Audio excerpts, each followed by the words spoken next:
Hello everyone and welcome to Who Wore It Better, the weekly segment in which I review Raw and Smackdown back to back and try and figure out which show won for the week. Last week was a good time to be a fan of Raw and Smackdown, especially Raw with the big out of nowhere ending to the main event, which Kevin Owens became the new Universal Champion.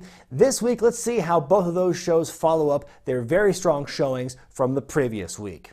Opening segment on Raw this week was a two-parter. It started out with a backstage segment from earlier in the day between Stephanie and Mick Foley. I thought it was actually both people brought their A game with a promo in that first part. Both very passionate about what they were saying, bringing up their past histories with each other, going back to 1998. Intense Foley, in my opinion, is the best Foley. And Foley brought out the A game there with the intensity. Transitioning to the live crowd with the balloons. It's the Kevin Owens show. Kevin Owens in a suit's one of the weirdest things I've seen in a long time. Weirder than seeing a guy like Bobby Lashley when he was on Raw coming out wearing a suit. That was really bizarre, but not quite as bizarre as Kevin Owens wearing a suit. I will say that. That was one of the weirder things you'll see in a while. Kevin Owens cutting a great classic heel promo, doing a good job trying to deflect and minimize all the face pops he's getting like he did last week when he won the title, all the "you deserve it" chants. I think he did a very good job trying to deflect that back and trying to establish, hey, I'm still a bad guy, you know, so I'll do what I can to make you guys boo me. Then he gets interrupted by Seth Rollins. I wish that they did this more in promos where a bad guy's cutting a promo and then the face comes out and just beats his ass. Doesn't take time to talk or anything, just runs out, doesn't say a word, and just beats his ass. I wish we got that with Seth Rollins on this night on Monday, but instead it was just, he comes out, pleads his case to Stephanie, then Kevin Owens interrupts him, says you're the architect of losing or whatever he said, and then, then they start fighting. First match on Raw was Bayley taking on Charlotte in a non-title match. Kind of surprised they rushed this one-on-one matchup. I thought they were going to spend more time with Bayley chasing Charlotte, kind of overcoming obstacles to finally have that one-on-one match. I thought it was hilarious seeing Dana Brooke taking notes. I thought that, and then the banter between her and Charlotte as she is taking the notes, I thought that was hilarious. Bayley wins the match. That's another big surprise. I'm surprised they rushed the match, and also surprised that Bayley won in their first one-on-one encounter on the main roster. It kind of undoes all of the stuff, all the hell that Charlotte and Sasha Banks went through at SummerSlam when you consider how much stuff Charlotte kicked out of and fought her way out of against Sasha Banks. For her to lose to Bayley to essentially one move, the belly to belly, after beating up Bayley for the majority of the match, to me, it came out of nowhere. Bo Dallas showing up on Raw, doing a jobber squash, doing the squashing. That's amazing to me. Apparently all it takes to get on Raw these days is to make a drunken ass out of yourself at an airport singing The Lion King, and bingo, you're on TV. It's so weird because for the previous few weeks after the draft, he wasn't seen on Raw, ever. He was on Superstars occasionally, but never on Raw, and now he gets arrested and is an embarrassment, and all of a sudden he's on Raw. It's a weird system there in WWE. Chris Jericho taking on Seth Rollins in a great match. Again, second week in a row now that Chris Jericho has been involved in one of the top matches on Raw. Of course, last week he took on Neville in that great match, and then here against Seth Rollins. The one thing I noticed with Seth Rollins is it appears to me he is being positioned as the de facto top babyface on Raw, yet from the opening segment to this match in particular, he hasn't really changed up his style at all in terms of promos or his wrestling ability. He doesn't seem more face-ish. He's not doing more facey things than what he did when he was the heel. He did a lot of cool moves in this match, but he's always done cool moves, whether he was a face or a heel. It was a really good match, like I said. Rollins goes over, and there you have it. Sheamus and Cesaro in match 3 of their best of 7 series. This one was blink and you miss it. It was super quick. Cesaro was wrapping himself up in more of that dynamic tape. I want to see him look the Yeti in a few weeks, just covered up in that special athletic tape, just looking totally covered in it. That'd be hilarious. But anyway, match was super quick. Sheamus beating the hell out of Cesaro, working his back and beating him really quickly. And, that was kind of a shocker. But at the same time, a couple of weeks ago, talking about the best of 7 series, I said it would be very nice if they did some shaking up with these matches, not have them all be 4-star classics, not have them all be barn burners. A couple of quick matches here and there in the series would be very nice to help make things a little more dynamic, a little more interesting in the series, and that's exactly what this was. So now Sheamus is up 3-0, very reminiscent of the Benoit Booker T Best of 7 series over the U.S. title on Smackdown several years ago. It was the exact same situation. Booker T was up 3-0 on Benoit, and Queen Charmel had the broom out and everything. So I think, what's going to lead here is that Cesaro is going to fire up and come back for 3 more matches, and it'll go to 7 matches. Shining Stars taking on Enzo and Big Cass. This has to be the latest Enzo and Cass have shown up on an episode of Raw in a very long time. They didn't even make it the first hour. They didn't open the show. They come out in the second hour to fight the Shining Stars. The Shining Stars and Bo Dallas each getting time on Raw at the same episode? That's crazy. What's going on? Cats and dogs living together. The Shining Stars stealing the win for like the second time in at least 3 weeks now. To me, that's amazing. That's crazy. Is it going to mean anything?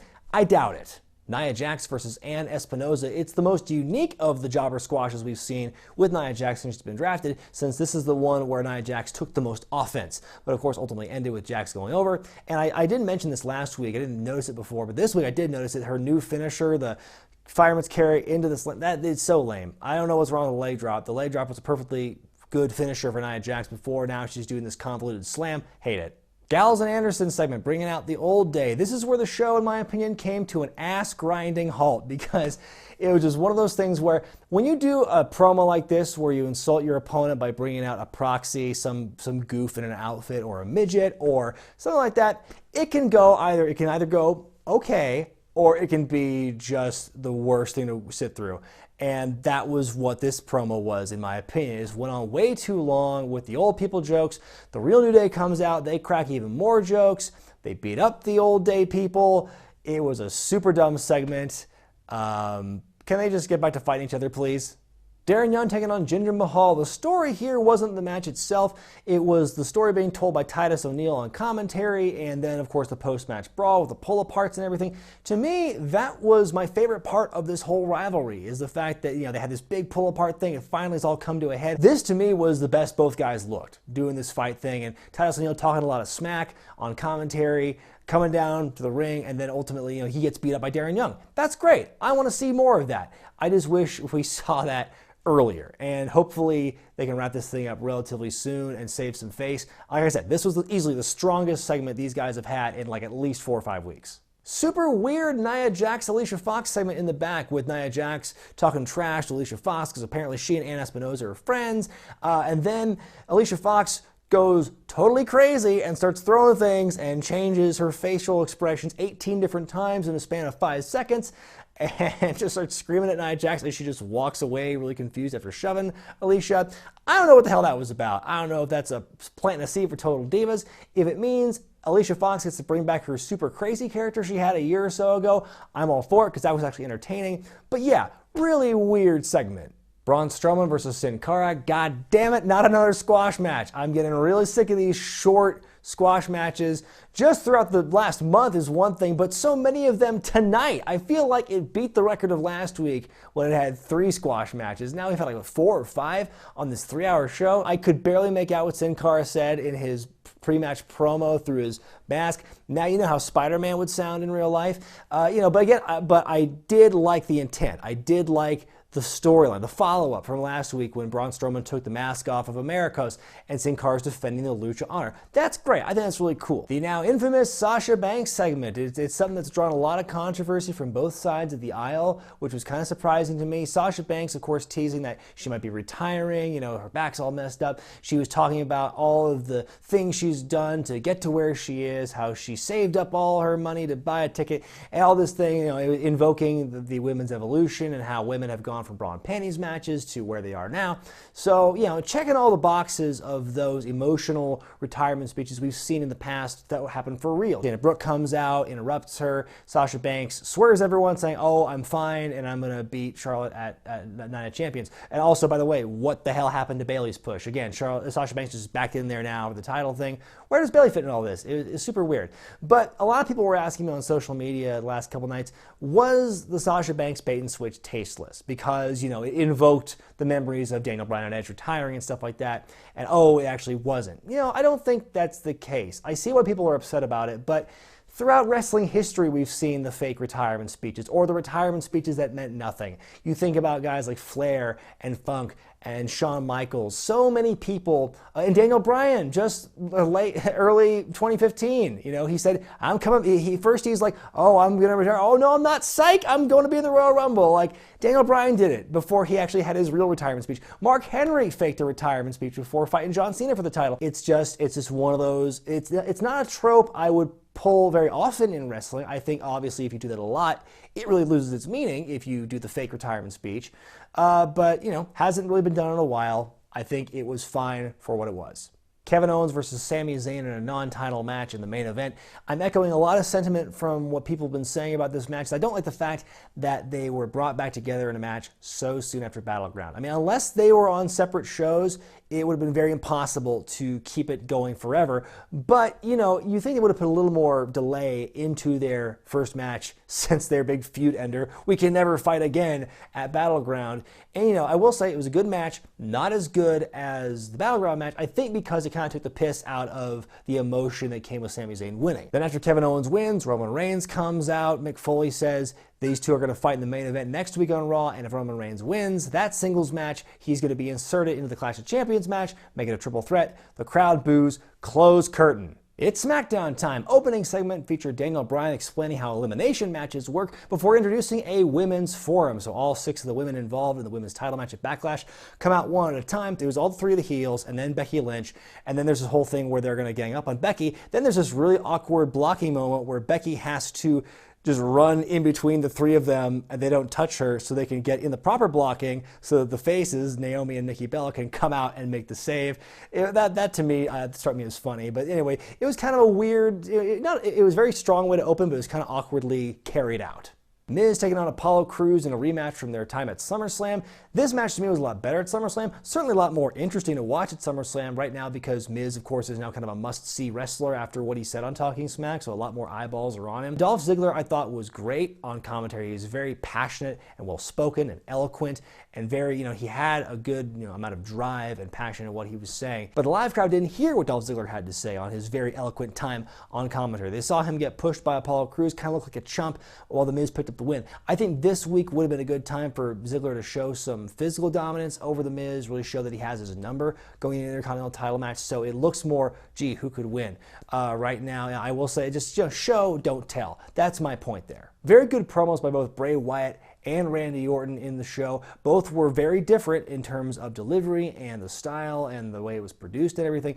Bray Wyatt's promo, I know that people have been invoking Jake the Snake comparisons for him for a long time, but to me this was the most Jake the Snakey promo. I think it has nothing to do with the fact that there was snake references in this promo either. But I thought it was a very, very good promo by Bray Wyatt. Randy's was more soft-spoken. He just kind of very conversational, but he had a point at the end. He got really serious at the end. So yeah, both great promos. I really hope Bray Wyatt wins this one. This here is one of the all-time best, worst transitions I've ever seen on this or any other kind of show. Going from the creepy-ass Bray Wyatt like that to, you can look but you can't touch. Wow, night and day. Peanut butter and cod liver oil. You couldn't have more of a bigger contrast in styles for a transition. But it's the 6-woman tag team match. The faces versus the heels.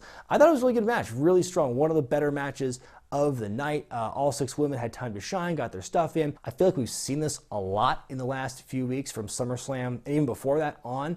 I get, you're trying to give these women equal time in the build for the first women's championship, on SmackDown, for Backlash.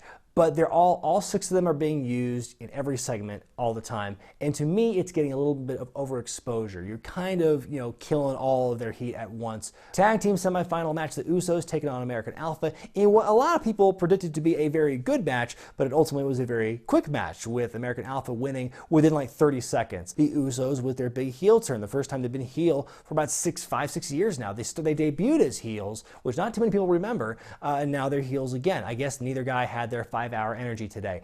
But then it was a brutal beatdown. I loved the vicious beatdown with the attack in Gable's leg. I loved the Tequila Sunrise and then the splash onto the leg spot. That to me was really cool. Who do they have for heel tag teams? They've got Breezango, but people still kind of pop for them. There's the Vaudevillains who no one cares about, and then there's the Ascension who no one cares about. So having the Usos who actually have credibility and have face heat for them to turn heel, to me, is the right move. Speaking of Breezango, one half of that team, Fandango, came out and was dancing with a plant, a totally random fan, total stranger.